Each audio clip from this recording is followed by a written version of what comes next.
Hi guys, happy Thursday. Great start.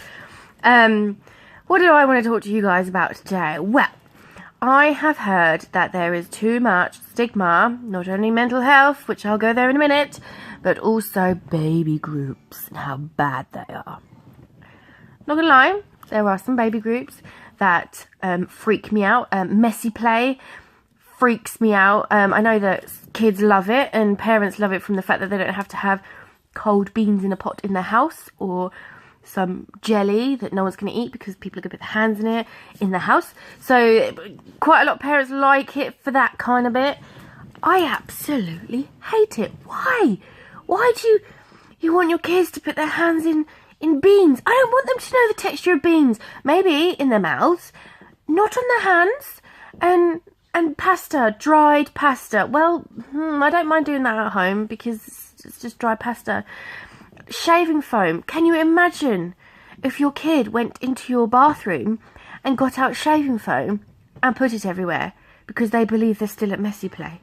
No, I don't do messy play. Also, I don't think Ollie does messy play either, because even if he gets the smallest little bit of, like, I don't know, ice cream or something on his fingers, he's like, meh! He's actually a bit of a wuss when it comes to mess, so that's actually a good thing for me. Yeah. So yeah, if you like that sort of thing, great. But I'm not that kind of person. Yeah, so now baby groups, they get a lot of stick because I'm not the only one that says it, that you do talk about your kids' bodily fluids, and you do talk about kids, and you do talk about the school run, and you do talk about the school pickup, and you do talk about kids in general and how your little ones are doing. Okay, you're at a baby group. That's gonna happen. And I mean, like, you wouldn't, if you were in a meeting at work, you wouldn't talk about kids.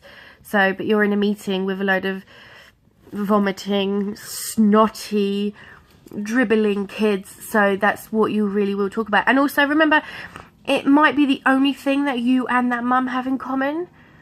So yeah, so let's just knock baby groups, because I tell you what, it was a lifesaver for me with Sophie. So I went to in England, or around the area where I live, we have something called Sure Start centres, and it's free. And it's where families can go. Families can even get help from there if they're struggling with their kid. They tend to have like a sensory room as well for children maybe with special needs, or for young babies that, you know, don't really like baby groups, but they can go into this room and look at bubbles. That seems to keep them happy. Yeah, and I find that there's lots of song time. I've learnt so many songs, like nursery rhymes, that I never knew before. I mean, Wind the Bobbin Up. I didn't know that when I was a kid. Nope. And it's actually a pretty good, catchy song. So yeah, and with women that have got like anxiety and don't want to get out of the house, these people that run baby groups, they are just the most nicest, understanding people. And I think it's brilliant, especially also church groups. Now they shouldn't ram religion down you. You're there, you know, to meet some mums and to play with other snotty children, and just literally tell other mums that if you're having a bit of a shit day, tell them you're having a shit day, because 9 times out of 10 they're probably having a same or even worse shit a day than you. So yeah, baby groups are good for that. Now, this is one of the main reasons I go. You know, you've all seen on my blog on Facebook that I'm a bit partial to a cup of tea. Oh, you get a cup of tea. Not juice. You can have juice if you want. And you can have coffee. But you get a hot cup of tea and maybe a bourbon biscuit. Or custard cream. Yeah, that is why I go. So, and it's a hot tea as well. And you sit down with the mums and you discuss again your baby's bodily fluids, which, you know, it's fine. I do moan about it a lot, but it's fine. And but you're talking to an adult. You're talking to somebody that is going through exactly the same as you. That mum probably was up at 4 a.m. when you was up as well. So you're both ridiculously exhausted. So you're not going to talk about political issues.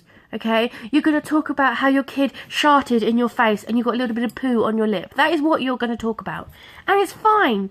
And actually quite funny. So don't knock baby groups. Baby groups are there to help us mums get out of the house. I mean, these 4 walls can make you go insane. More insane than postnatal psychosis, I tell you that.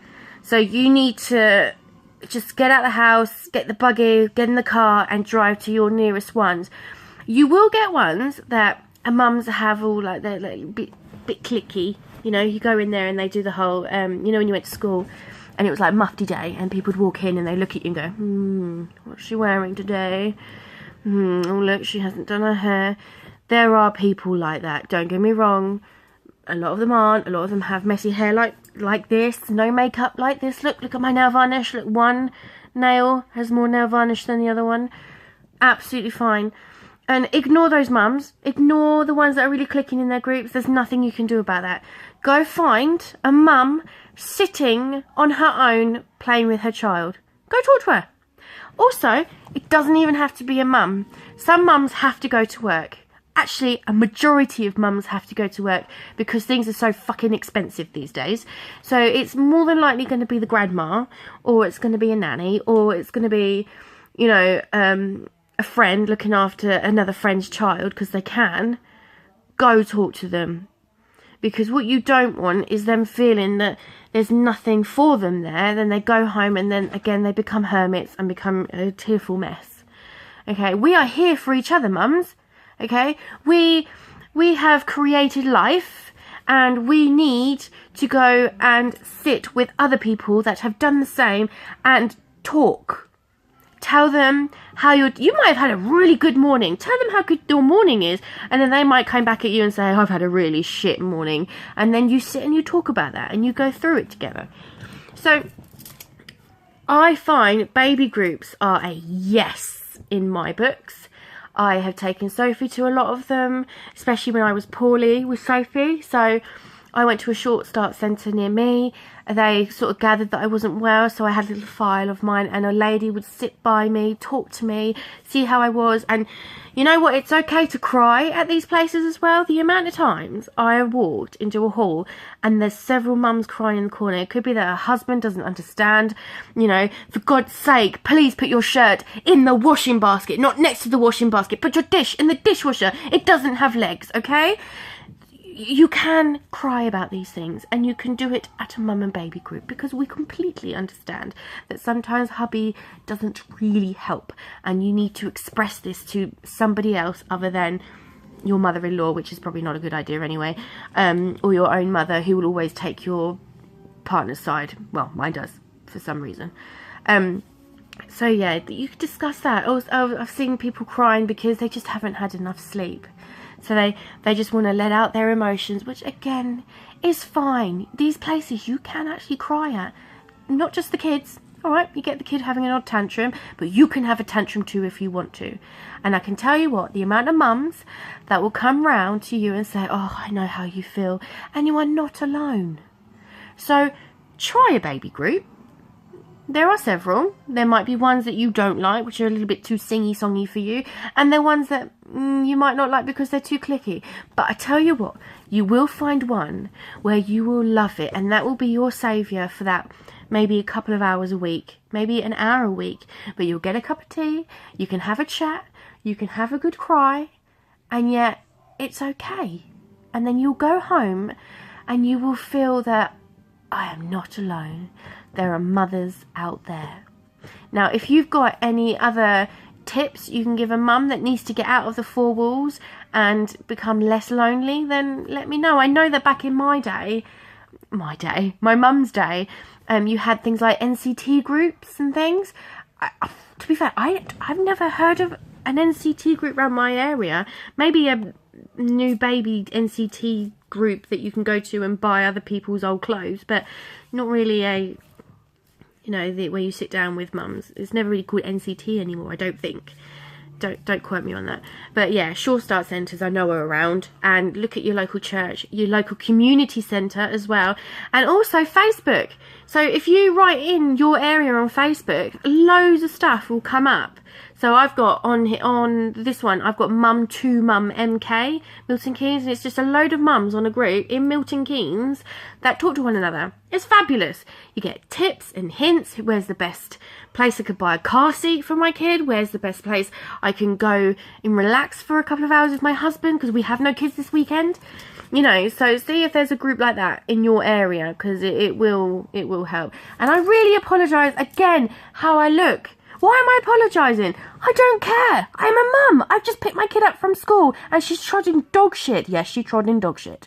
So, yeah, I'm a little bit stressed. Not going to lie. But yes. Go find a mum and baby group, people. Stop being alone and start bloody talking. I'll speak to you soon. Bye.